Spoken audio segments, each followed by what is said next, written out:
It only takes one bad interview to destroy a celebrity's career, like when Michael Jackson admitted to hosting sleepovers with children in his bedroom. But is it really appropriate for a 44-year-old man to share a bedroom with a child who is not related to him at all? That's a beautiful thing. That's not a worrying thing? Why should it be worrying? Who's the criminal? Who's Jack the Ripper in the room? This is a guy trying to help heal a child. Jackson's revelation instantly sparked a firestorm of controversy, with the Los Angeles Department of Child and Family Services quickly launching an official investigation into the matter. But Jackson still had more to say. But I have slept in a bed with many children. I sleep in the bed with all of them. When Macaulay Culkin were little, Kieran Culkin would sleep on this side, Macaulay Culkin's on this side, his sister's in there. We're all just jamming the bed. Then we wake up like dawn and go in a hot air balloon. You know, we have the footage. I have all that footage. But is that right, Michael? It's very right. It's very loving. That's what the world needs now. More love, more. The world needs heart. The world needs a man who's 44 sleeping in a bed with children. No, you're making it all wrong. Well, tell me, help me. Because what's wrong with sharing a love?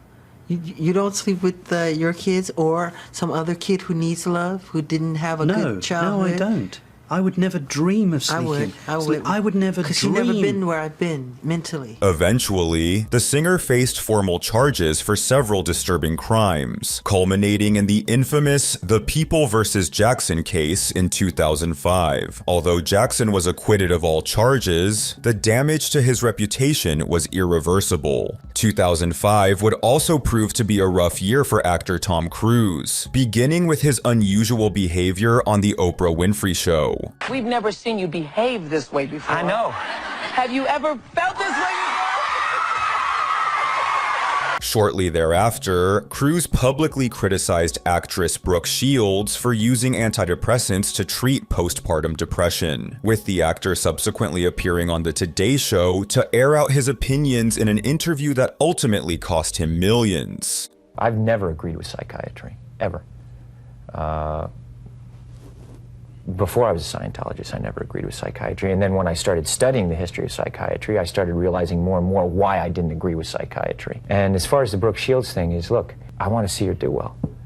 And I know that psychiatry is a pseudoscience. As host Matt Lauer persistently questioned Cruise on his anti-psychiatry stance, the actor grew increasingly combative, seemingly oblivious to the impending repercussions his words would have on his career. But aren't there examples where it works? Matt, you're glib. You don't even know what Ritalin is. If you start talking about chemical imbalance, you have to evaluate and read the research papers on how they came up with these theories, Matt. Okay? It's very impressive to listen to you because clearly you've done the homework and you know the subject. And you should. And you should do that also because just knowing people who are on Ritalin isn't enough. You should be a little bit more responsible in knowing I'm really... not prescribing Ritalin, Tom, and I'm not asking anyone else to do it. Well, you are. You're saying... No, I know some people who seem to have been helped by it. But you're saying... But it's like, this is a very important issue. Cruise faced immense backlash after the interview aired, prompting Paramount Pictures to sever ties with the actor in 2006 after a 14-year partnership, and director Steven Spielberg to publicly blackball the actor. Nevertheless, both relationships were eventually repaired, and Cruise's career rebounded, unlike disgraced R&B singer R. Kelly, whose career has been irreparably destroyed following decades of disturbing allegations. In 2002, Kelly was prosecuted on charges of CP, leading to a contentious trial that ultimately resulted in his acquittal in 2008. In an interview with BET later that year, when asked if he liked teenage girls, Kelly's shocking response did not include a definitive no. Do you like teenage girls? When you say teenage, how are we talking? Girls who are teenagers. 19? 19 and younger. I have some 19-year-old friends. The interview aired just once before R. Kelly's legal team quickly demanded its removal. However, this was not the last instance of Kelly tarnishing his reputation on air, as the singer would later experience a complete meltdown during a 2019 interview with CBS News. I didn't do this stuff. This is not me, y'all. I'm fighting for my life. Y'all killing me with this. At the time, the singer faced renewed scrutiny following the release of the investigative documentary Surviving R. Kelly. This prompted additional law enforcement investigations, leading to multiple convictions, his arrest, and this utterly unhinged interview. I hope this camera keep going. No, we're going to let the camera keep rolling. This is not true. This is not, doesn't even make sense. A visibly emotional Kelly tearfully portrayed himself as the victim throughout his interview with Gayle King. However, his laughable justifications left no doubt that his career was finished. I need help. What kind of help? This is the kind of help I need. Yes, what kind of help? I need somebody to help me not have a big heart. Because my heart is so big. People betray me, and I keep forgiving them. You sound like you're playing the victim here. You sound like R. Kelly, you do. When I listen to you, I'm it just does telling sound the like truth. You're playing the victim I'm just card. telling the truth. R. Kelly is currently serving a 20-year prison sentence for his numerous crimes. Meanwhile, this next celebrity nearly put himself in jail as well. While promoting his 2019 revenge film Cold Pursuit, actor Liam Neeson disclosed his own experiences with seeking revenge, exposing a darker chapter from his past. In which the actor admits that at one point in his life, he wanted to kill a random black man. According to Neeson, after learning that a friend had been assaulted by a black man, he patrolled neighborhoods, hoping to be provoked by a black man so he could exact his own form of violent retribution. And I did it for maybe a week, hoping some black would come out of a pub and have a go at me about something, you know, so that I could kill him. Fortunately for everyone involved, Neeson managed to calm himself down before anything grave occurred. However, his words sparked backlash, with the actor subsequently participating in several interviews to manage the fallout and express remorse. I'm not racist. This was nearly 40 years ago, but because I was brought up in, maybe I'm rabbiting on, Rob, so forgive me. I was brought up in the north of Ireland and brought up in the Troubles, the 60s, 70s, and early 80s. Despite Neeson's efforts at damage control, the situation undoubtedly affected his future job prospects, which brings to mind the story of Joaquin Phoenix, whose career took a hit after a disastrous appearance on The Late Show, during which the seemingly drug-addled actor awkwardly slurred through his interview. You look different than I remember. You've got a nice beard going, and oh yeah, thank you. How is that, the beard? In what way? Well, is it comfortable? Is it itchy? Is it? Are you pleased with it? I'm okay with it, but now you're making me feel weird about it. I'm sorry, I'm making you feel weird about it? Is there something wrong? I can't be the first one to make you feel weird about it. No, I guess not. The entire interview was painful to watch, with things really going off the rails when Phoenix announced to the world that he was retiring from acting to become a rapper. Joaquin, what will you do now? Well, I've been working on my music. I do more hip-hop music. Hip-hop music. That's a joke. What do you have them on?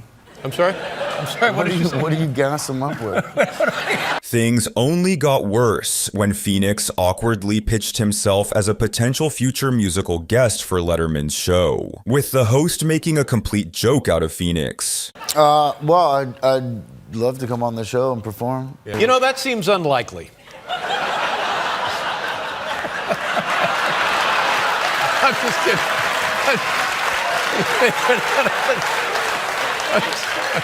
I've seen some of the other guests. I know, no, you're right. Sure. Okay, well, we'll certainly keep you in our Rolodex. Phoenix, however, would soon grow tired of Letterman's continued verbal jabs at him, with the interview becoming more and more confrontational as it went on. All right, you're doing fine. Thanks. High praise coming from you. Is that really? That's the. We're having fun. Is that's fun? We're having fun. Just relax. Okay. Seriously. I'll come to your house and chew gum.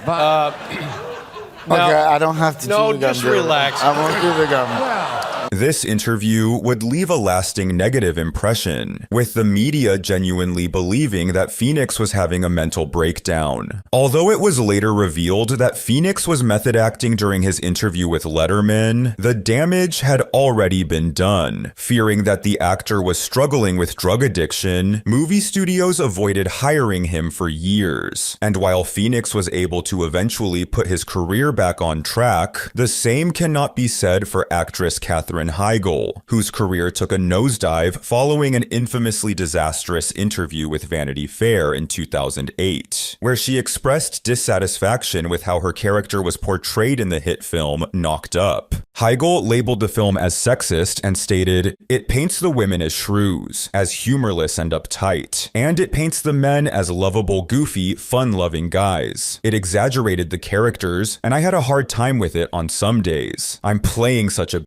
Why is she being such a killjoy? Why is this how you're portraying women? It was hard for me to love the movie." Whether one agreed with her comments or not, they were widely seen as unprofessional. The actress was subsequently branded as a diva and was blacklisted from Hollywood. Heigl's career never recovered, a fate that now seems to loom over the next celebrity we'll discuss, Jonathan Majors. The actor's meteoric rise to fame came to an abrupt end in 2023 when he was arrested and subsequently found guilty of assaulting and harassing his ex-girlfriend. In an effort to salvage his reputation, Majors appeared on Good Morning America, where he made an unconvincing effort to deflect blame.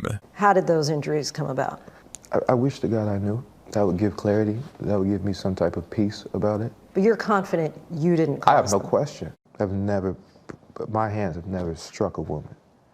Ever. Majors failed to convince the public of his innocence, resulting in his removal from all upcoming film projects, including a massive part as the Marvel Cinematic Universe's next big villain. He has not been cast in any new roles since. Conversely, media personality Piers Morgan was granted a second chance in his career, yet he somehow managed to fumble both opportunities. His downfall began in 2014, when it was announced that Morgan's CNN show would be unceremoniously canceled due to plummeting ratings. One of his final episodes would even see comedian Chelsea Handler utterly destroy him. I mean, you can't even pay attention for 60 seconds.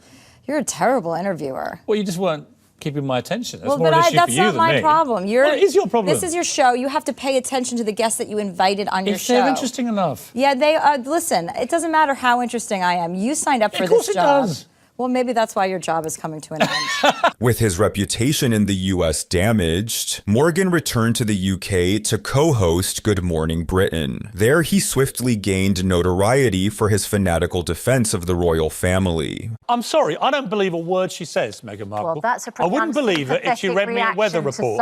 And the fact that she's fired up this onslaught against our royal family, I think is contemptible. After repeated on-air tirades about Meghan Markle, co-host subsequently quit Good Morning Britain and has struggled to regain his former prominence, much like celebrity chef Paula Deen, whose lovable image of warm Southern hospitality was dramatically shattered by an infamous scandal in 2013. Hey y'all, I'm Paula Deen, and if there's one food I really, really love, it's a potato. During a deposition for a lawsuit alleging racial and sexual discrimination at her restaurants, Dean confirmed under oath that she had, quote, of course, used the N-word on occasion, and even admitted that she had considered hosting a plantation-style wedding with black servers dressed as slaves. In the complaint, Jackson, who is white, says Dean was planning her brother's wedding in 2007 and stated, quote, what I would really like is a bunch of little N-words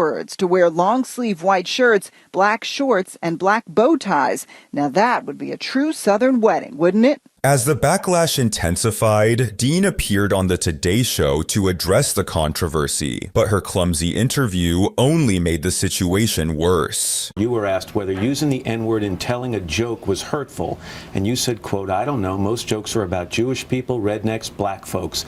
I didn't make up the jokes, they usually target, though, a group. I can't myself determine what offends another person. That last sentence gets me. I can't myself determine what offends another person. Do you have any doubt in your mind that African Americans are offended by the N-word?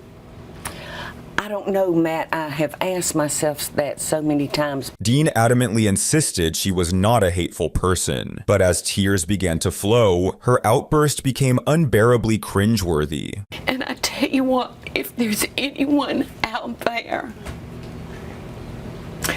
that has never said something that they wish they could take back, if you're out there, please pick up that stone and throw it so hard in my head that it kills me.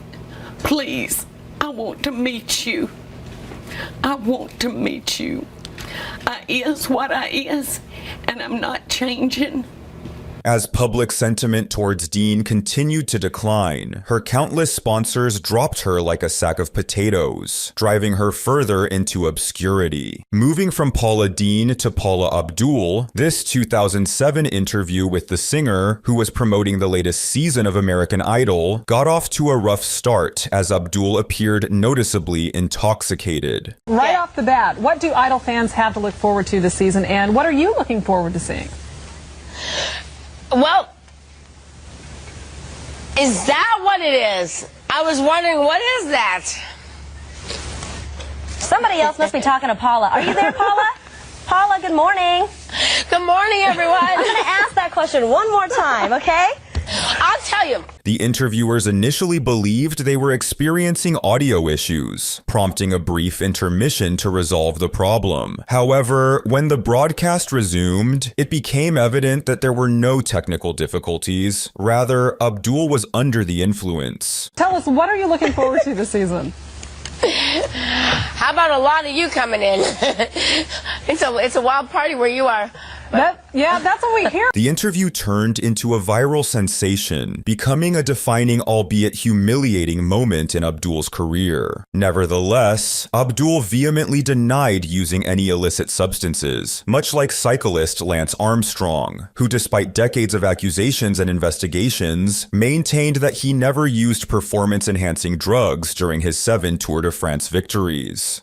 I've said it for 7 years. I've said it for longer than 7 years. I have never doped. However, in 2013, Armstrong destroyed his image as an inspirational figure to millions during a shocking interview with Oprah Winfrey. Yes or no? Did you ever take banned substances to enhance your cycling performance? Yes. Armstrong's legacy was instantly tarnished following this revelation. All of his sponsors promptly severed ties with him, resulting in a loss of $75 million in a single day. And speaking of infamous lies, in 2013, Australian wellness blogger Belle Gibson was exposed for fabricating severe health issues to boost her social media following. You had 3 heart operations.